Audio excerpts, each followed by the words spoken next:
Intermittent fasting எப்படி எடுக்கிறது அப்படின்னு இந்த வீடியோல பார்க்கலாம். சரியா? ஸோ இப்போ இன்டர்மிட்டன்ட் ஃபாஸ்டிங் அப்படின்னா என்ன? ஒரு குறிப்பிட்ட நேரம் நீங்க சாப்பிடாம இருக்கீங்க, எதுவுமே சாப்பிடாம இருக்கீங்க. ஒரு குறிப்பிட்ட நேரம் நம்ம சாப்பிடுறோம். ஸோ நம்ம சாப்பிடாம இருக்கிற அந்த நேரத்துக்கு பேரு ஃபாஸ்டிங் விண்டோ. நம்ம குறிப்பிட்ட நேரம் சாப்பிடுறோம் இல்லையா? அந்த நேரத்துக்கு பேரு ஈட்டிங் விண்டோ. சரி. இப்போ நம்ம நிறைய பேருக்கு என்ன டவுட் இருக்கும் அப்படின்னா, இந்த ஃபாஸ்டிங் விண்டோல எதுவுமே சாப்பிடக்கூடாதா? கம்ப்ளீட் எதுவுமே சாப்பிடக்கூடாதா? தண்ணி குடிக்கலாமா? வேண்டாமா? இல்லைன்னா சில பேர் கேட்பாங்க, பழங்கள் தானே அதை சாப்பிடலாமா? பால் குடிக்கலாமா? அந்த மாதிரி நிறைய டவுட்ஸ் இருக்கும் இல்லையா? ஸோ நம்ம எதுக்காக இந்த இன்டர்மிட்டன்ட் ஃபாஸ்டிங் பண்றோம்? மெயினா வெயிட் குறையணும், அதுக்காக தான் பண்றோம் இல்லையா? ஸோ அப்போ வெயிட் குறையறதுக்கு எந்த மாதிரி ஃபாஸ்டிங் பண்ணுனா, இன்னொன்னு எந்த மாதிரி நம்ம ஈட்டிங் விண்டோல சாப்பிட்டோம் அப்படின்னா நமக்கு மேக்சிமம் பெனிஃபிட்ஸ் கிடைக்கும் அப்படின்னு இந்த வீடியோல பார்க்கலாம். சரியா? ஸோ என்னென்ன விதமா ஃபாஸ்டிங் பண்றாங்க அப்படிங்கறத ஃபர்ஸ்ட் தெரிஞ்சுக்கலாம். அதாவது ஜூஸ் ஃபாஸ்ட் அப்படின்னு சொல்றாங்க. ஃபாஸ்டிங் இருக்கிற சமயத்துல ஜூஸ் மட்டும் குடிக்கிறேன், ஜூஸ் தவிர வேற எதுவுமே நான் சாப்பிட மாட்டேன் அப்படின்னு ஒரு ஃபாஸ்டிங் பண்றாங்க. அதாவது ஒரு நாள் இல்லைன்னா 2 நாள் வந்து நான் ஜூஸ் மட்டும் தான் குடிப்பேன், ஜூஸ் தவிர வேற எதுவுமே நான் சாப்பிட மாட்டேன். இதுக்கு பேரு ஜூஸ் ஃபாஸ்ட் அப்படின்னு ஒரு சில பேர் இருக்காங்க. இதுல வந்து ஃப்ரூட் ஜூஸ், பழங்கள் வந்து புழிஞ்சு அதோட சாறு எடுத்து ஃப்ரூட் ஜூஸ் ஃபாஸ்டிங் அப்படின்னு சில பேர் பண்ணுவாங்க. சில பேர் வந்து கிரீன் ஜூஸ், அதாவது கீரை இலை தழை அதை வந்து புழிஞ்சு அதுல ரொம்ப நம்மளுக்கு சாறு வராது, அதுல கொஞ்சம் தண்ணி சேர்த்து அதை புழிஞ்சு அதை வந்து ஒரு ஜூஸ் இல்லைன்னா ஸ்மூதி அந்த மாதிரி பண்ணி கிரீன் ஜூஸ் ஃபாஸ்டிங் அந்த மாதிரியும் பண்றாங்க. இது வந்து ஜூஸ் ஃபாஸ்டிங் கணக்குல வருது. அடுத்தது வந்து ஃபேட் ஃபாஸ்ட்.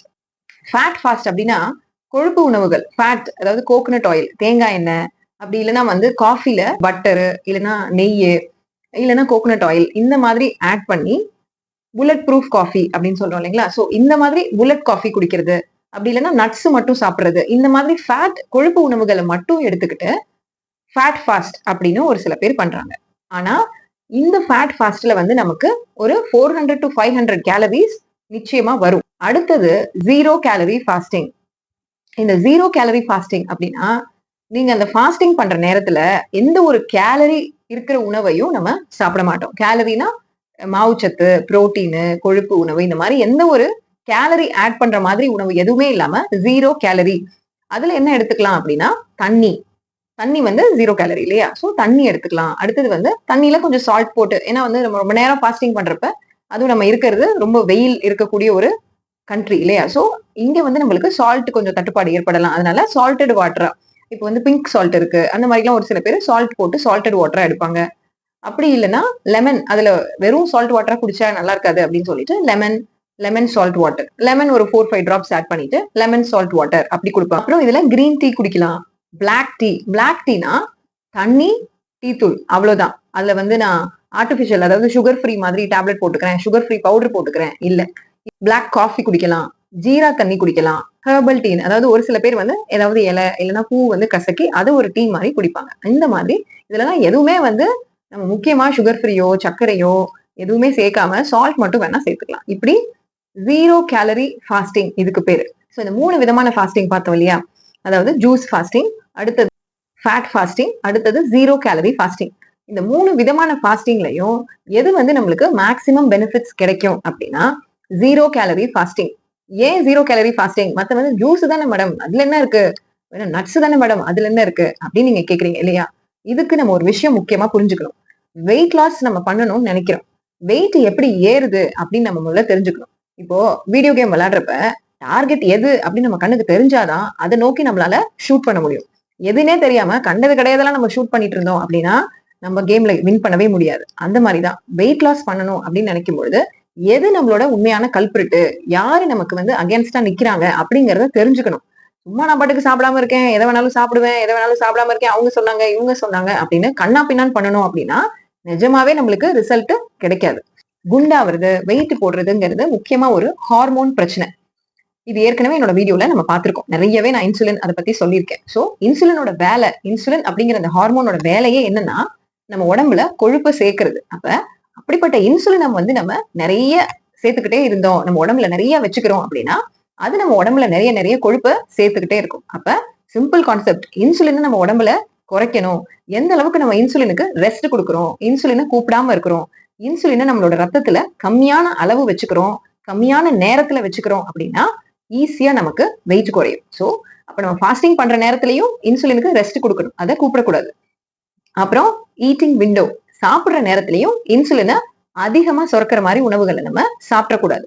இதுதான் கான்செப்ட். இதை நம்ம புரிஞ்சுக்கிட்டு இன்டர்மீடியன்ட் ஃபாஸ்டிங்கை கரெக்டா பண்ணணும் அப்படின்னா நிச்சயமா எல்லாருக்கும் ஈஸியா வெயிட் லாஸ் நடக்கும். நீங்க ரொம்ப எல்லாம் கஷ்டப்படவே வேண்டாம், ஈஸியா வெயிட் லாஸ் நடக்கும். சரி, இப்போ இந்த ஜூஸ் ஃபாஸ்டிங் அப்புறம் இந்த ஃபேட், இதுல வந்து நிச்சயமா நம்ம கேலரி உணவை நம்ம எடுக்கிறோம். இந்த கேலரி உணவை எடுக்கிறோம் அப்படின்னாலே அதுல இன்சுலின் எட்டிப்பாக்கும், இன்சுலின் வரும், இன்சுலினை நம்ம உடம்பு சுரக்கும். அப்ப அது சுரந்துச்சுன்னா நீங்க நம்ம ஃபாஸ்டிங் பண்றதுல பிரயோஜனம் கிடையாது. அதுவும் ஜூஸ் வந்து கம்ப்ளீட்டா சக்கரை தண்ணி, அதுல உள்ள வந்து ஃபைபர் நார்ச்சத்தெல்லாம் எடுத்து போட்டுட்டு வெறும் சக்கரை தண்ணியா தான் நம்ம அதை குடிக்கிறோம். ஈவன் ஃப்ரூட்ஸாவே இருந்தாலும் அது சக்கரை தண்ணி தான். ஸோ அது நிச்சயமா இன்சுலினை ரொம்ப ரொம்ப அதிகப்படுத்தும். நம்ம ஃபாஸ்டிங் இருக்கிறதுனால யூஸே கிடையாது. Especially fruit juice, green juice அந்த அளவுக்கு தூண்டாது, ஆனா ஃப்ரூட் ஜூஸ் வந்து நிச்சயமா நம்மளுக்கு உதவியே செய்யாது. எனக்கு வந்து மேக்ஸிமம் பெனிஃபிட்ஸ் கிடைக்கணும் அப்படின்னா நீங்க 0 கேலரி ஃபாஸ்டிங் தான் எடுக்கணும். 0 கேலரி ஃபாஸ்டிங்ல இந்த மாதிரி நான் சொன்ன உணவுகள் எல்லாமே எடுத்துக்கலாம், மத்த எதையுமே நம்ம எடுக்கக்கூடாது. சரி, இப்போ ஃபாஸ்டிங் வந்து எவ்வளவு நேரம் பண்ணலாம் அப்படின்னு பார்க்கலாம். 12 hours ஃபாஸ்டிங், அதாவது 12 மணி நேரம் சாப்பிடாம இருப்பீங்க, இன்னொரு 12 மணி நேரம் சாப்பிடுவீங்க, அது ஈட்டிங் விண்டோ. ஸோ இந்த 12 hours ஈட்டிங் விண்டோல காலையில பிரேக்ஃபாஸ்ட், லஞ்ச், டின்னர் மூணையுமே நம்ம எடுக்கிறோம். இன்னொரு 12 hours வந்து நம்ம எதுவுமே சாப்பிடுறது இல்லை, ஒன்லி வாட்டர், அப்புறம் நம்ம மேல பார்த்த அந்த 0 கேலரி உணவுகள் மட்டும் தான் எடுக்கிறோம். இந்த 12 hours ஈட்டிங் விண்டோல ஒன்லி பிரேக்ஃபாஸ்ட், லஞ்ச், டின்னர் அது மூணு தவிர இடையில வந்து ஸ்நாக்கிங் எடுக்கலாமா அப்படின்னா நிச்சயமா எடுக்கக்கூடாது. எதா இருந்தாலும் நம்ம உணவு வந்து என்ன சாப்பிடணும் அப்படின்னு நினைக்கிறோமோ அதை வந்து breakfast, lunch, dinner only 3 meals அவ்வளவுதான் நம்ம சாப்பிட்டு முடிச்சிடணும். இடையில ஈவினிங் வந்து நான் காஃபி குடிக்கிறேன், இல்லைன்னா மார்னிங்ல வந்து நான் எனக்கு ஒரு மிட் டே ஸ்நாக் வேணும் அப்படின்னு நம்ம நினைக்கிறோம் அப்படின்னா மறுபடியும் நான் அந்த கான்செப்டை சொல்ல விரும்புறேன். என்னன்னா இன்சுலினை குறைக்கணும், அதுதான் நம்மளோட எய்ம் இல்லைங்களா? ஸோ இப்போ நம்ம பிரேக்ஃபாஸ்ட் சாப்பிடுறோம் அப்படின்னா அந்த சமயத்துல இன்சுலின் நம்ம உடம்புல இருந்து சுரக்கும், லஞ்சு சுரக்கும், டின்னர்ல சுரக்கும். இந்த மாதிரி 3 வேளையும் இன்சுலின் நம்ம உடம்புல சுரக்கும் நம்ம சாப்பிடும் பொழுது. இடையில இடையில நம்ம இன்னும் ஸ்நாக்கிங்கிற மாதிரி பண்ணிட்டே இருந்தோம் அப்படின்னா இந்த இன்சுலினால கீழே இறங்கவே முடியாது. அப்ப 12 hours நீங்க ஃபாஸ்டிங் இருக்கீங்க அப்படின்னா மீதி 12 hours ஃபுல்லாவே இன்சுலின் அதிகமாவே தான் இருக்கு அப்படின்னா நீங்க 12 hours சாப்பிடாம இருந்து பெருசா நம்மளுக்கு பிரயோஜனம் கிடைக்காது, ரொம்ப நம்மளுக்கு வெயிட் லாஸ் நடக்காது. இந்த மாதிரி நீங்க பண்ணிட்டு இருந்தீங்க அப்படின்னா இதுதான் நீங்க ரொம்ப வெயிட் இழைக்காம இருக்கிறதுக்கு காரணம். ஏன்னா 12 hours ஈட்டிங் விண்டோ இருக்குல்ல, நான் எப்ப வேணாலும் எதை வேணாலும் சாப்பிட்டுக்குவேன் அந்த மாதிரி கிடையாது. ஒன்லி 3 மீல்ஸ் ஈட்டிங் விண்டோலையும் குறிப்பிட்ட நேரம் தான் நீங்க சாப்பிடுறீங்க, மீதி நேரம் ரெஸ்ட் கொடுக்குறீங்க. ஸோ நீங்க என்ன சாப்பிடணுமோ, உங்களுக்கு காஃபி, டீ என்ன வேணும்னாலும் அந்த குறிப்பிட்ட பிரேக்ஃபாஸ்ட், லஞ்ச், டின்னர்லயே நீங்க சாப்பிட்டு முடிச்சிடணும். மேபி காலையில 1 hour, மதியானம் 1 hour, நைட்டு 1 hour, அவ்வளவுதான். அந்த ஈட்டிங் விண்டோலையும் டோட்டல் 12 hours ஃபுல்லாவும் நீங்க எதையாவது சாப்பிட்டுட்டே இருக்கக்கூடாது. ஏதாவது சாப்பிட்டுட்டே இருந்தோம்னா அந்த இன்சுலின் மறுபடி தூண்டிக்கிட்டே இருக்கும், அதால ரெஸ்ட் எடுக்கவே முடியாது, எப்பயுமே பீக்லயே இருக்கும் ஃபுல்லா. அதனால நம்மளுக்கு வெயிட் குறையாது. அடுத்தது வந்து 16 or 18 hours ஃபாஸ்டிங். இதுல வந்து நீங்க பிரேக்ஃபாஸ்டும் எடுக்க மாட்டீங்க. அதாவது நைட் ஒரு 8 o'clock டின்னரை முடிக்கிறோம் அப்படின்னா திரும்பி வந்து காலையில 8 o'clock சாப்பிடுறோம்னா அது 12 hours ஃபாஸ்டிங். இப்போ அந்த 8 o'clock பிரேக்ஃபாஸ்டையும் கட் பண்ணிட்டு நேரா வந்து மத்தியான நேரம் லஞ்சுக்கு வந்துடும். 2 மணிக்கு சாப்பிட்டீங்கன்னா 16 hours ஃபாஸ்டிங், 2 மணிக்கு சாப்பிட்டீங்கன்னா 18 hours ஃபாஸ்டிங். இது வந்து 16 or 18 hours ஃபாஸ்டிங். பிரேக்ஃபாஸ்டையும் கட் பண்ணிடுறீங்க. இதுலயும் வந்து இதுதான் வந்து நிறைய பேர் பண்றீங்க. இது நம்மளுக்கு நிறைய பெனிஃபிட்ஸ் இருக்கு. ஸோ இதுல 2 மீல்ஸ் நம்ம சாப்பிடலாம், லஞ்ச், இன்னொன்னு டின்னர். இன்சுலின் வந்து அந்த மத்தியான நேரத்துல, நைட் நேரத்துல நீங்க சாப்பிடுற உணவுக்கு மட்டும் சுரக்கும், மீதி நேரம் நிறைய நேரம் அதுக்கு ரெஸ்ட் கிடைக்குது. அடுத்தது 20 hours வாரியர் டயட். அது ஒன்லி டின்னர் மட்டும் சாப்பிடுறது. இது வந்து பிராக்டிக்கலா நம்மளுக்கு பண்றது டெய்லி இதே நம்ம வாரியர் டயட் இருக்கிறது ரொம்ப கஷ்டம். நேரா நம்ம டின்னர்ல தான் வந்து சாப்பிடுறோம் அப்படின்னா ஒரு நாளைக்கு தேவையான எல்லா சத்துகளும் கிடைக்கிற மாதிரி அந்த ஒரே வேளை உணவுல சாப்பிடுறதுங்கிறது ரொம்ப கஷ்டமா இருக்கும் நமக்கு. இன்னொன்னு, நம்ம இன்சுலின் வந்து இயற்கையாவே அந்த ஹார்மோன் நைட் நேரத்துல, அந்த 7:30 இருந்து 8 நேரத்துல தான் அதிகமா இருக்கும். சோ அந்த நேரத்துல தான் நம்ம சாப்பிடவே செய்யறோம் அப்படின்னா அது இன்னும் அதிகமா சுரக்க வேண்டி இருக்கும். அப்ப இது நம்மளுக்கு அந்த அளவுக்கு வெயிட் லாஸுக்கு பிரயோஜனமா இருக்காது, நிச்சயமா குறையும். ஏன்னா நம்ம 20 hours சாப்பிடாம இருந்து சாப்பிடுறோம். இது நம்மளுக்கு பிராக்டிக்கலி ஃபீசிபிளான ஒரு டயட் கிடையாது. சோ நிறைய பேர் காமனா பண்றது என்னது அப்படின்னா 16 or 18 hours டயட்டிங். அது ரொம்ப பிராக்டிக்கல், பிளஸ் ஈஸியா நம்ம வந்து ஒரு நாளைக்கு தேவையான சத்து எல்லாத்தையும் அந்த 2 வேளை உணவுல சாப்பிட முடியும். அந்த 2 வேளையா நம்ம பிரிச்சு சாப்பிடும் பொழுது லஞ்ச் வந்து கொஞ்சம் நல்லாவே நம்ம சாப்பிட்டுக்கலாம், டின்னர்ல நம்ம குறைச்சிக்கலாம். ஸோ ஒரு பிக் லஞ்சாவும் டின்னர் வந்து ஒரு ஸ்நாக் சைஸ், ஒரு ஸ்நாக் மாதிரி டின்னர் வந்து நம்ம சாப்பிட்டுக்கலாம். ஸ்நாக்னு உடனே பஜ்ஜி, போண்டா, வடை அந்த மாதிரி கிடையவே கிடையாது. இப்போ நான் பிக் லஞ்ச், இந்த சின்ன டின்னர் அப்படின்னு சொல்ற எல்லாமே வந்து இன்சுலினை அதிகப்படுத்துற மாதிரி உணவுகளை நம்ம சாப்பிடவே கூடாது. இன்சுலின் அதிகப்படுத்துற மாதிரி உணவு எது மேடம் அப்படின்னா, அதை பத்தி நான் டீட்டெயிலா என்னோட போன வீடியோல சொல்லியிருக்கேன். தயவுசெய்து அதை பாருங்க. ஏன்னா ஈட்டிங் விண்டோல நம்ம என்ன சாப்பிடுறோங்கிறது ரொம்ப ரொம்ப முக்கியம். ஈட்டிங் விண்டோல வந்து நான் 2 பிளேட் பிரியாணி, 2 ஐஸ்கிரீம், சாக்லேட் அந்த மாதிரி நான் சாப்பிடுறேன்னா நிச்சயமா நம்மளுக்கு வெயிட் குறையாது. ஏன்னா அது நம்மளோட இன்சுலின் ஹார்மோனை ரொம்ப ரொம்ப அதிகமா தூண்டிடும். வெயிட் லாஸ் நம்மளுக்கு நிச்சயமா நடக்காது. மத்த பெனிஃபிட்ஸும் நம்மளுக்கு கிடைக்காது. சோ இன்சுலினை குறைக்கணும். இந்த உணவை சாப்பிட்டா இன்சுலின் குறையுமா, என் உடம்புல இன்சுலின் குறையுமா, அந்த கேள்வியை தான் நீங்க கேட்கணும்.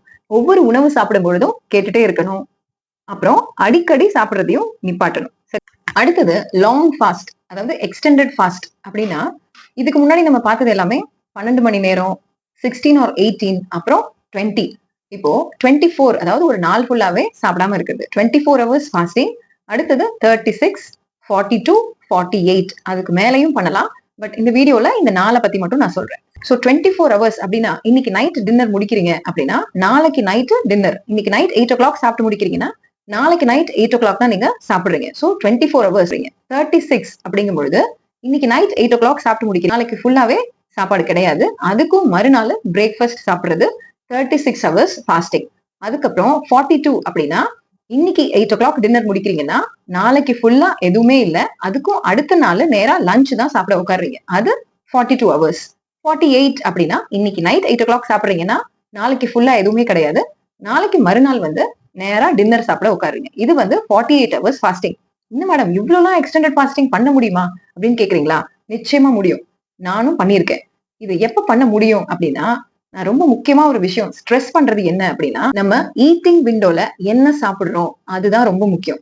ஈட்டிங் விண்டோல நிறைய மாவுச்சத்து உணவுகள், நம்மளோட அரிசி உணவு, ரைஸ், தோசை, இட்லி, சப்பாத்தி இந்த மாதிரி நம்ம டயட்டை ஈட்டிங் விண்டோல சாப்பிடுறோம் அப்படின்னா, ரெகுலரா நம்ம வந்து ஒரு 14 ஆர் 16 ஹவர்ஸ் ஃபாஸ்டிங் இருக்கிறதே நமக்கு ரொம்ப கஷ்டம். ஏன் அப்படின்னா, இந்த உணவுகள், அதாவது மாவுச்சத்து உணவுகள், இந்த கார்போஹைட்ரேட்ஸ்ல இருந்து நிறைய சுகர் தான் நமக்கு எனர்ஜியா ரிலீஸ் ஆகுது. அதை தான் நம்ம உடம்பு எனர்ஜியா யூஸ் பண்ணிக்குது. இதுவே நம்ம வந்து natural protein and natural fat, இந்த உணவு வந்து நம்மளோட பிளேட்ல அதிகமா இருக்கு. இட்லி தோசை எல்லாம் வந்து ரொம்ப கம்மியா இருக்கு. இது வந்து நம்ம தட்டுல அதிகமா இருக்குங்கிற பட்சத்துல நம்மளோட உடம்பு ஃபேட், கொழுப்பை வந்து எனர்ஜியா யூஸ் பண்ண ஆரம்பிக்கும். அதாவது ஃபேட்டி ஆசிட்ஸ், கீட்டோன்ஸ் அப்படிங்கிற பேர்ல நம்ம உடம்புல இருக்கிற கொழுப்பையே எனர்ஜியா யூஸ் பண்ண ஆரம்பிக்கும். இல்லைன்னா அது சுகரை தான் எனர்ஜியா கேட்டுக்கிட்டே இருக்கும். சோ அது சுகரை எனர்ஜியா கேட்கிற வரைக்கும் உங்களால அதிக நேரம் ஃபாஸ்டிங்கோ இல்ல ஃபாஸ்டிங் பண்ற நேரத்துல பசி இல்லாம இருக்கிறது ரொம்ப ரொம்ப கஷ்டம். நீங்க வந்து ஒரு சுகர் பர்னர்ல இருந்து ஒரு ஃபேட் பர்னரா மாறினா மட்டும்தான் இந்த ஃபாஸ்டிங் பண்ணும்பொழுது உங்களுக்கு கம்ஃபர்டபுளா இருக்கும். நான் இப்ப சொன்ன மாதிரி இந்த எக்ஸ்டெண்டட் ஃபாஸ்டிங்கையும் ஈஸியா உங்களால பண்ண முடியும். எடுத்த உடனே நீங்க 24, 36ன்னு பண்ண வேண்டாம். ஃபர்ஸ்ட் இந்த 12 ஹவர்ஸ், 16 ஹவர்ஸ் இந்த மாதிரி பண்ணிட்டு இந்த ஈட்டிங் விண்டோல நல்ல நேச்சுரல் புரோட்டீன் அண்ட் ஃபேட் இருக்கிற மாதிரி டயட்டை சாப்பிட்டு பழகுனீங்கன்னா உங்க உடம்பு ஃபேட்டை கரைக்கிறதுக்கு பழகிடும். ஒன்ஸ் நீங்க அந்த 16, 18 ஹவர்ஸ் ஃபாஸ்டிங்லயே கம்ஃபர்டபுளா ஆயிட்டீங்க அப்படின்னா கொஞ்சம் கொஞ்சமா உங்களோட ஃபாஸ்டிங் விண்டோவை எக்ஸ்டெண்ட் பண்ணிக்கிட்டே போகலாம். அடுத்தது 20 ட்ரை பண்ணலாம், 24 ட்ரை பண்ணலாம். இந்த மாதிரி ஒண்ணா நீங்க ட்ரை பண்ணிக்கிட்டே போகலாம். இதுலலாம் ஏதாவது பெனிஃபிட்ஸ் இருக்கா இவ்வளவு நேரம் ஃபாஸ்டிங் பண்றதுல அப்படின்னு கேக்குறீங்களா? என்னோட நெக்ஸ்ட் வீடியோ பாருங்க. இந்த மாதிரி எக்ஸ்டெண்டட் ஃபாஸ்டிங் பண்றதுனால இருக்கிற பெனிஃபிட்ஸை நான் டீட்டெயிலா சொல்றேன். இந்த வீடியோல வர மாதிரி ஃபாஸ்டிங் பண்றது, அப்புறம் ஈட்டிங் விண்டோல natural protein and natural fat நிறைய எடுத்துக்கிறது, இந்த மாதிரி விஷயங்களை நீங்க ஃபாலோ பண்றதுக்கு முன்னாடி ஏதாவது மெடிசின்ஸ் எடுத்துட்டு இருக்கீங்க, உங்களுக்குன்னு ஒரு டாக்டர் பார்த்துட்டு இருக்கீங்க அப்படின்னா உங்க உடம்புக்கு இது ஒத்து வருமா அப்படிங்கறத அவங்க கிட்ட ஒரு தடவை கன்சல்ட் பண்ணிட்டு அதுக்கப்புறம் நீங்க ஃபாலோ பண்ணுங்க. இல்ல எனக்கு எந்த ப்ராப்ளமும் கிடையாது, நான் மெடிசின்ஸ் எல்லாம் எதுவுமே எடுத்துக்கல அப்படின்னாலுமே இதெல்லாம் ஃபாலோ பண்றதுக்கு முன்னாடி ஒரு சில பிளட் டெஸ்டிங் எடுக்கணும். அதை வந்து எடுத்துட்டு நீங்க நார்மலா தான் இருக்கிறீங்க, வேற எந்த ப்ராப்ளம்ஸும் இல்லை அப்படின்னதுக்கு அப்புறமா இதை ஃபாலோ பண்ண ஆரம்பிங்க. உங்களோட டாக்டர் ஒரு முறை கன்சல்ட் பண்ணிட்டு இதை ஸ்டார்ட் பண்ணிக்கிறது ரொம்ப ஒரு கட்டாயமான முக்கியமான விஷயம். Okay, by.